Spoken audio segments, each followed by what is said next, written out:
Bonjour à tous, je m'appelle Tania Lompré. L'éducation, l'immigration, la langue française, ça vous intéresse? Vous êtes au bon endroit parce que moi aussi. Ensemble, on va explorer plusieurs enjeux reliés de près ou de loin à la francisation, à l'immigration, à l'enseignement et à l'apprentissage. On va aussi aborder les politiques publiques et l'actualité reliées à ces thématiques.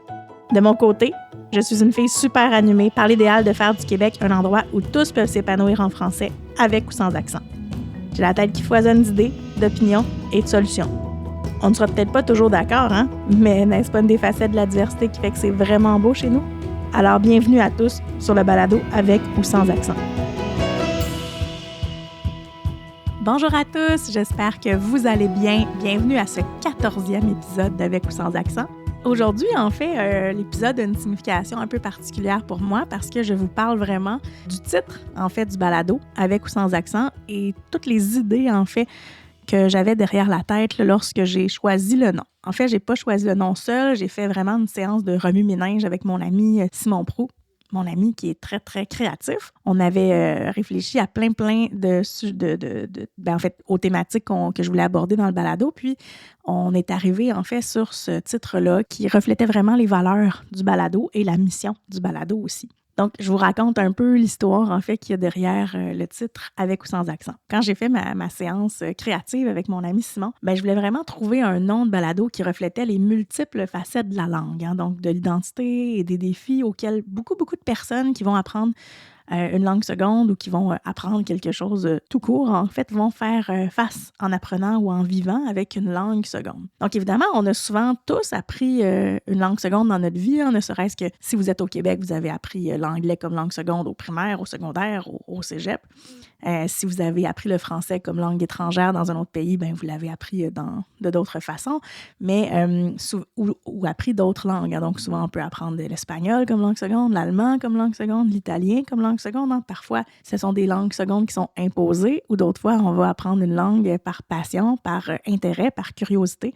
Donc, des langues secondes qu'on va choisir d'apprendre. Aujourd'hui, en fait, on aborde vraiment le sujet de l'accent. Donc, qu'est-ce que c'est un accent? Puis là, on parle pas d'accent, en fait, de ponctuation. Là. Donc, on ne parlera pas d'accent aigu, d'accent grave, d'accent circonflexe. Là. On va vraiment parler de l'accent qu'une personne peut avoir. Puis, l'accent, c'est un sujet toujours riche, hein, mais qui est toujours chargé de symboles, de malentendus, mais aussi de biais ou de préjugés qu'on peut avoir lorsqu'on l'entend ou que d'autres personnes l'entendent. Donc, on va vraiment parler de ça aujourd'hui. Avant d'entrer dans le vif du sujet, là, je voulais prendre un moment pour vous remercier.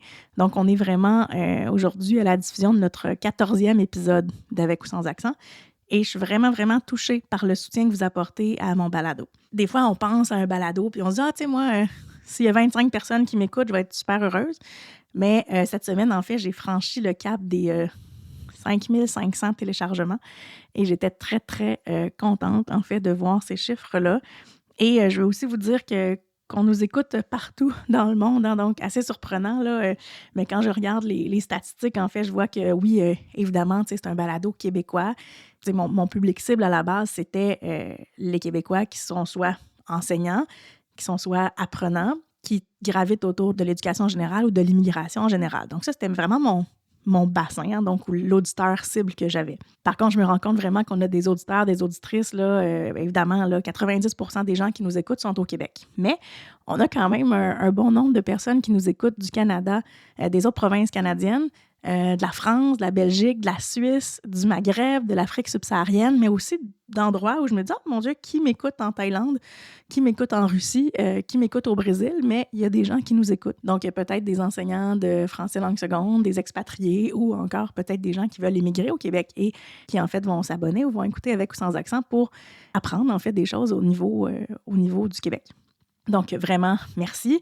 Et cette diversité, pour moi, d'auditeurs, en fait, démontre bien que les questions de langue et d'apprentissage des langues sont universelles et que les gens s'intéressent à ce qui se passe au Québec de partout dans le monde. Donc, merci d'être là. Donc, je profite aussi de l'introduction pour faire une autre annonce importante. Hein. Donc, après cet épisode, on va avoir le dernier de la première saison, donc le 15e épisode, dans 2 semaines, en fait. Mais pas d'inquiétude, hein, je suis ravie de vous annoncer qu'Avec ou sans accent, on va revenir en janvier 2025 pour une 2e saison qui sera aussi composée de 15 épisodes. Donc, c'est aussi le moment où je vais prendre du temps, en fait, pour planifier mon calendrier, les thématiques que je vais aborder, tout ça. Donc, c'est vraiment le bon moment si vous voulez m'envoyer des suggestions ou des sujets dont vous aimeriez que je traite au micro d'Avec ou sans accent, ou peut-être même des suggestions d'invités ou des sujets dont on pourra discuter. Donc, ne vous gênez pas et envoyez-moi un message écrit ou vocal, donc comme vous voulez. L'important, en fait, c'est pour que le balado continue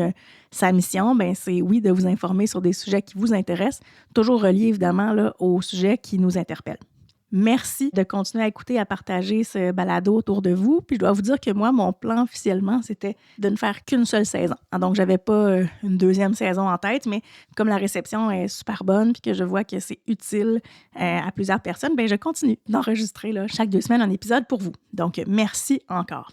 Donc, aujourd'hui, on parle de l'accent. Puis, je veux vous dire, en fait, je pars avec la prémisse que pour moi, l'accent, c'est une richesse et pas une faiblesse, OK? Je vous en parle parce que quand j'ai mené ma recherche doctorale, donc un jour, je vais vous parler des transitions, là, puis des sujets qui me passionnent, mais je parle un petit peu de ma thèse de doctorat aujourd'hui pour vous dire que c'est un sujet que j'ai pas vraiment, que j'avais pas nécessairement l'intention d'étudier dans ma thèse, mais quand j'ai rencontré, moi, 40 jeunes pour ma thèse, donc 12 que j'ai rencontrés en entrevue individuelle et 40 au total qui ont rempli en fait des questionnaires pour parler en fait de leur parcours d'apprentissage du français, de leur expérience d'apprentissage du français au Québec.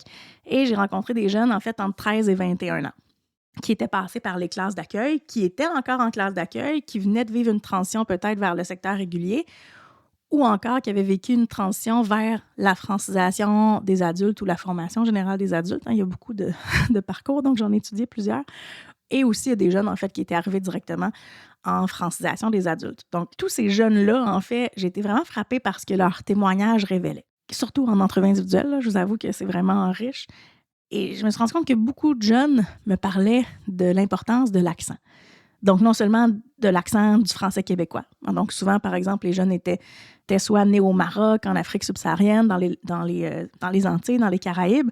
Donc, si les jeunes parlaient déjà français en arrivant ici ou qui devaient bonifier leur français, bien, la première chose qui les avait marqués lorsqu'ils étaient arrivés ici ou lorsqu'ils sont arrivés ici, c'est vraiment l'accent québécois. Évidemment, tu sais, moi, quand j'écoute quelqu'un qui parle en français québécois, je ne considère pas qu'ils ont un accent. Donc, mais eux, évidemment, la première chose qui les a marqués, c'est un peu ça. Donc, l'accent québécois. En fait, pour eux, l'accent, c'est drôle parce que ça vraiment, il y avait deux pans à l'accent lorsqu'ils m'en ont parlé. Puis moi, j'avais pas une question reliée aux accents, mais c'est quelque chose qui a émergé quand même dans leur témoignage. Puis pour eux, c'était à la fois une source de curiosité.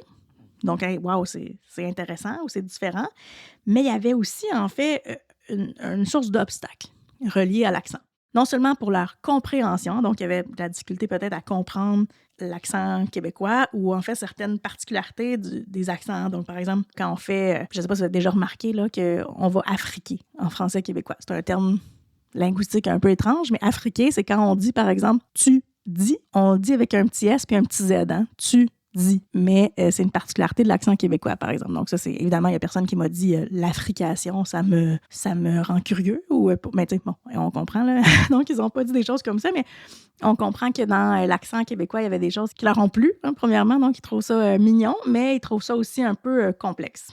Puis en fait, ce qui était le plus difficile à comprendre pour moi, ou qui revenait souvent, en fait, puis je l'ai lu aussi dans d'autres études pour bâtir, en fait, mon cadre conceptuel de doc, c'était qu'un objectif, c'est souvent de rejoindre cet accent-là. Donc, les jeunes vont arriver au Québec ou les adultes, puis ils vont se dire, bien, pour moi, bien parler français, c'est parler sans accent. Puis je leur dis, ouais, mais c'est quoi ça, parler sans accent? Parce que même en francophonie, on a énormément d'accents différents, donc c'est correct, c'est beau, tu sais. Mais on dirait qu'il y en a beaucoup qui voulaient, en fait, comme si pour eux, la réussite d'apprendre le français, c'était de perdre un accent. Alors que perdre un accent, pour moi, c'est un peu épouvantable, hein, parce qu'un accent, c'est un marqueur identitaire fort qui démontre en fait à quel point les gens ont été coriaces dans leur apprentissage de la langue, hein, qu'ils ont travaillé vraiment très fort et démontre aussi leur parcours migratoire, hein, donc ou plein de choses, ou leur vecteur identitaire. Moi, je pense que c'est super important, c'est super beau aussi d'avoir un accent, mais on dirait qu'il y avait vraiment un souhait là, de perdre leur accent ou de dire, ah, tu sais, moi, j'espère que j'aurai plus d'accent ou j'écoute des fois des YouTubers en québécois pour essayer de comprendre comment ils prononcent. Puis, C'est drôle parce qu'à la maison, moi, je partage ma vie avec quelqu'un qui n'est pas francophone, mais qui parle français assez bien, disons comme ça. Ben, il parle bien, on vit en français à la maison. Mais souvent, tu sais, quand il écoute des vidéos sur les réseaux sociaux ou quelque chose, il se met à imiter certains accents ou certains traits du français québécois pendant des jours, tu sais, puis ça me tape ses nerfs. Mais tu sais, en voulant dire que, tu sais, des fois, il va entendre, là, de ce temps-ci, il est sur des câlisses, puis là, il essaie de faire vraiment l'espèce de circonflexe là, qu'on peut avoir dans ce son, puis là, il trouve ça bien drôle. Mais en tout cas, tout ça pour dire que je pense que, tu sais, l'accent, en fait, tu sais, parler comme un Québécois natif, c'est pas... ça devrait pas nécessairement être une fin en soi, hein. Donc, je pense que pour moi, même si les jeunes que j'ai rencontrés disaient qu'ils voulaient parler comme des Québécois natifs, entre guillemets, c'était comme si, en fait, ils me disaient un peu que leur propre manière de parler ou leur propre accent était un peu perçu comme un frein ou une faiblesse. Moi, en fait, je vois les choses vraiment autrement. Avoir un accent, pour moi, tu sais, je l'ai dit tantôt, mais c'est vraiment une marque d'identité, une marque de vécu, une marque de résilience. En fait, un accent, c'est aussi une preuve que quelqu'un a traversé des défis, en fait, pour apprendre une langue seconde. Ça témoigne vraiment de tous les efforts qu'un jeune ou un moins jeune ou un adulte va faire pour participer à la société d'accueil puis se dire, ben, tu sais, mon objectif, c'est de rejoindre un peu plus ces gens-là. Pour moi, soyons clairs, hein, leurs efforts méritent toujours d'être valorisés, pas minimisés, mais ne pas parler avec un accent ne devrait pas nécessairement être un but ou un objectif en soi. C'est drôle parce qu'il y a une citation que j'aime beaucoup là, de Joseph Dumaître, là, qui est un écrivain, en fait, qui disait que l'accent du pays où on est né demeure dans notre esprit, dans notre cœur, comme dans le langage. J'aime beaucoup, en fait, cette citation que je partage avec vous aujourd'hui. Donc, c'est une phrase, moi, qui me touche profondément parce que je pense qu'elle met en lumière le lien profond entre notre façon de parler et notre identité. C'est drôle parce que, tu sais, vous savez peut-être pas, mais je vous le dis aujourd'hui, moi, je suis la fille d'une immigrante. Donc, ma mère est née en Italie, comme mon oncle, comme mes grands-parents, comme ma famille élargie. Donc, ça en fait, moi, ben, mon père est québécois, là, on s'entend que on s'entend que ça vient pas trop de... c'est pas trop italien comme accent. Ma mère s'appelle Guazeppina Gualtieri, hein, donc c'est un peu plus exotique. Puis ma mère n'a pas d'accent. Souvent, les gens, quand j'étais petite, je me souviens, me disaient « Ah, toi, ta mère est italienne, mais elle parle comme nous, tu sais, ou elle parle... » J'étais comme « Ouais, mais ma mère est arrivée très, très petite. Elle est arrivée ici à 3-4 ans, donc c'est sûr qu'à 3-4 ans, ben, c'est probablement que les accents se perdent plus, mais ma grand-mère parle encore un franc italien, là, ou un ital-franc, je ne sais pas comment on pourrait dire, là, mais parle encore un interlangue un peu que nous, on comprend là, entre l'italien et le français. Puis évidemment, toujours un accent, donc c'est très percevable par l'oreille, en fait, de voir que ma grand-mère est pas née au Québec. Hein, puis en passant, je lui souhaite bonne fête. Elle a 90 ans ce mois-ci, donc bonne fête, Nana. L'accent, pour moi, c'est aussi une manière d'exprimer, en fait, toute l'histoire qu'on a. Hein. Puis parce que quand on a un accent, en fait, on démontre qu'on a appris une nouvelle langue. Puis souvent, on oublie, là, mais quand on est un nouvel arrivant ou un immigrant, bien souvent, notre contexte d'apprentissage n'a pas été nécessairement voulu. On ne s'est pas levé un matin en se disant « Tiens, j'ai envie d'apprendre le français, la langue de l'amour, que c'est mignon, que c'est romantique, et je vais apprendre cette langue-là. » Mais non, on l'a appris parce qu'on s'est installé au Québec, puis évidemment, il y a un contexte d'apprentissage qui vient avec l'intégration et la participation à la société. T'sais. Donc, le contexte d'apprentissage n'est pas toujours facile. Puis, si vous enseignez à des nouveaux arrivants ou à des ados secondaires en classe d'accueil ou au primaire, ben vous le savez. Hein, puis, les contextes sont pas souvent évidents. Parfois, les gens sont même pas disponibles, en fait, à l'apprentissage d'une langue seconde parce que l'arrivée est encore complexe et le parcours d'arrivée jusqu'au Québec n'est pas nécessairement un parcours voulu. Pas dans tous les cas. Évidemment, dans certains cas, c'est choisi. Les gens veulent habiter ici, puis l'apprentissage du français, c'est peut-être déjà fait en partie avant d'arriver, puis se poursuit à l'arrivée, ou d'autres vont arriver sans aucune connaissance du français, puis évidemment, ils doivent partir de la base. Pour moi, l'accent va parler des erreurs, mais aussi de toutes les victoires. Hein. Puis chaque mot, chaque erreur qui est prononcée porte, je crois, en lui les efforts de la mémoire qui a été investi, en fait, dans l'apprentissage de cette langue-là. Au lieu de vouloir effacer l'accent, je pense qu'il faut aussi le célébrer. Hein? Donc, de remarquer, en fait, que derrière l'accent, il y a une personne courageuse qui s'est battue pour apprendre le français, puis souvent en parallèle avec d'autres responsabilités comme travailler, s'occuper de sa famille, étudier, s'ils sont plus petits, évidemment. Tu sais, je veux aussi parler, en fait, de l'appel un peu à la bienveillance. Hein? Donc, tu sais, souvent, moi, ça fait 18 ans que j'enseigne le français comme langue seconde, autant au primaire qu'au secondaire qu'à l'éducation des adultes, et même à l'université. Puis Puis une chose qui revient souvent dans les témoignages des apprenants du français qu'ils ont, c'est la frustration, en fait, qu'ils ressentent lorsqu'ils parlent avec un accent. Puis pas la frustration envers eux-mêmes, mais souvent la frustration envers les gens qui vont entendre leur accent. Puis là, ben, tout d'un coup, ils vont se mettre à leur parler en anglais. Ah, vous avez un accent? Je vais essayer de vous aider, madame. Je vais vous parler en anglais. Tu sais, moi, ça me dérange, premièrement, comme personne, mais ça me dérange encore plus lorsque je vois que les gens qui apprennent le français sont vraiment frustrés et tannés de ce réflexe-là. Puis tu sais, on a souvent un genre de réflexe. En fait, moi, je ne l'ai jamais, là. Fait qu'on exclut la personne qui parle, mais je sais qu'il y a beaucoup de gens qui se disent, ben quand j'entends un accent, je passe à l'anglais parce que je veux aider les gens. Alors que dans le fond, tu sais, arrêtez là, de passer à l'anglais. Puis tu sais, je veux vraiment insister là-dessus parce que, premièrement, beaucoup de personnes qui arrivent ici ne parlent pas du tout anglais. Puis l'accent que vous percevez, ben en fait, c'est peut-être parce qu'il est en train d'apprendre le français, mais ça fait peut-être aussi 10 ans qu'il est là, puis son accent est maintenu. Donc, il va rester là. Donc, ça fait partie de ses traits identitaires. Mais arrêtez vraiment de parler en anglais. Là, moi, je ne sais pas combien de fois, évidemment, sauf si la personne commence à vous parler en anglais puis vous dit je parle pas anglais, puis vous décidez de passer à l'anglais vous-même. Là, mais moi, le nombre d'étudiants qui m'ont dit, en fait, quelqu'un leur parlait en anglais, puis là, il se figeait parce que, premièrement, mais il se disait OK, est-ce que ça veut dire que je parle mal? Est-ce que ça veut dire que la personne ne me comprend pas? Puis, en fait, souvent, les gens ne parlent pas anglais. Je ne sais pas combien d'étudiants que j'ai eus qui étaient hispanophones, qui parlaient espagnol, qui étaient lusophones, qui parlaient portugais, qui parlaient arabe, mandarin, cantonais, ukrainien, peu importe, turc, puis qui ne parlaient pas un mot anglais ou quelques mots. Puis on dirait que le message que la société leur envoie ou les gens leur envoient en voulant les aider, c'est en fait le contraire. C'est ils vont se remettre en question, ils vont dire, ben coudonc, est-ce que je dois apprendre l'anglais ou est-ce que je suis pas bon ou est-ce que ça démontre pas, est-ce qu'on voit pas que j'ai appris, tu sais? Moi, chaque fois qu'un étudiant me raconte ça m'horripille. En fait, je comprends pas comment on ne peut pas. Pour moi, c'est comme un manque de respect.